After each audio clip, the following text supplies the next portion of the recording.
रण का जो रण है वो कितना चुनौतीपूर्ण मानते हैं अखिलेश यादव के लिए, ओवैसी के लिए, साथ ही साथ पूरे एनडीए और इंडिया ब्लॉक के लिए? कई राजनीतिक दल, व्यक्तिगत कई लोगों की जो प्रतिष्ठा है वो दांव पर लगी है। अखिलेश यादव पूरी समाजवादी पार्टी तो है ही, लेकिन खुद चूंकि चुनाव लड़ रहे हैं कन्नौज की सीट से, साथ ही साथ ओवैसी क्या गढ़ अपना बचा पाएंगे? कितनी चुनौती मानते हैं इन नेताओं के लिए?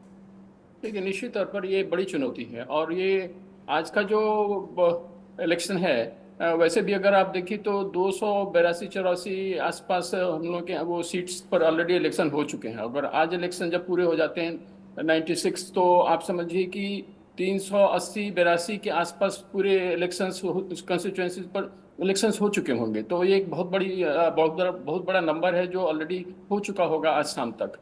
और अभी भी हाफवे मार्च से हम लोग आगे जा ही चुके हैं।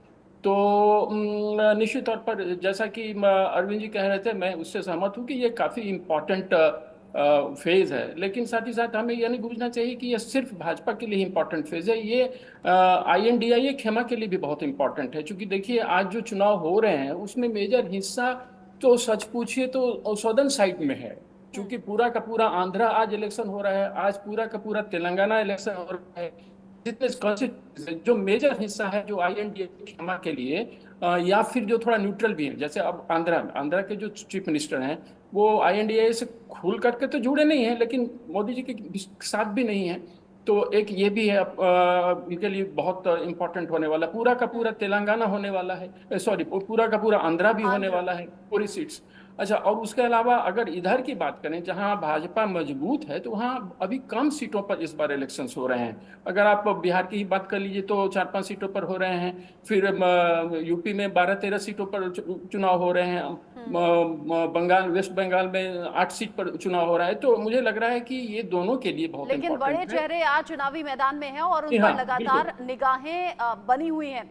ऐसे जी में अलग अलग जगह जो तैयारियों की तस्वीरें हैं वो तो सामने आ रही हैं, लेकिन उत्तर प्रदेश की कन्नौज सीट, चूंकि हम टॉप फेसेस की भी बात कर रहे हैं, उसमें अखिलेश यादव का नाम उत्तर प्रदेश में सबसे पहले आ रहा है। और अब सवाल यही कि क्या कन्नौज की अपनी सीट को वो बचा पाएंगे, क्योंकि यहाँ एंड मोमेंट पर टिकट बदला गया और अखिलेश यादव ने खुद चुनावी मैदान में उतरने का फैसला किया। ऐसे में सुब्रत पाठक किस तरीके से टक्कर दे रहे हैं और क्या अपनी जीत को लेकर उनको वो कॉन्फिडेंस है? इंडिया न्यूज संवाददाता ने बात की है, सुन लेते हैं। लोकसभा सांसद सुब्रत पाठक कन्नौज से हमारे साथ जुड़ रहे हैं। सर, मतदान कर दिया है आपने, इस बार आपके सामने कन्नौज से अखिलेश यादव सामने खड़े हुए हैं, कितनी बड़ी चुनौती मान रहे हैं? नहीं, काहे की चुनौती? देखो, उनका अपना विचार, हमारा हमारा अलग विचार है। हाँ, वो राहुल गांधी को देश का प्रधानमंत्री बनाना चाहते हैं, हम लोग मोदी जी को देश का प्रधानमंत्री बनाना चाहते हैं। तो स्वाभाविक है, तो इसमें कोई चुनौती वाली विषय नहीं है। और पिछला चुनाव वो श्रीमती डिम्पल यादव जी लड़ी थी, तो सपा बसपा का गठबंधन था। इस बार अलग अलग हैं, तो मैं नहीं समझता इस बार कोई चुनौती होनी चाहिए।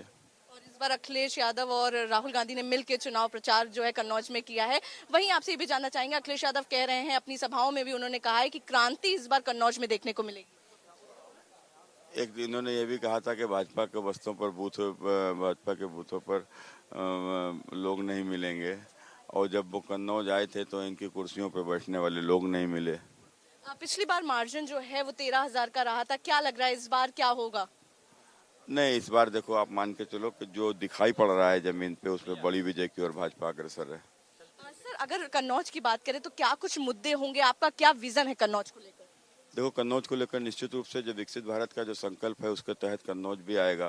कन्नौज यहाँ के ऊपर नोएडा के जैसे तीव्र विकास हो, औद्योगिक नगरी कन्नौज यहाँ के ऊपर उद्योग धंधे आए, इन्वेस्टमेंट हों यहाँ के ऊपर, तमाम एक नई बाजारें डेवलप हों, और यहाँ के ऊपर बहुत सारे मनोरंजन के साधन हों, पर्यटन भी यहाँ के ऊपर पूरी तरीके से डेवलपमेंट हो।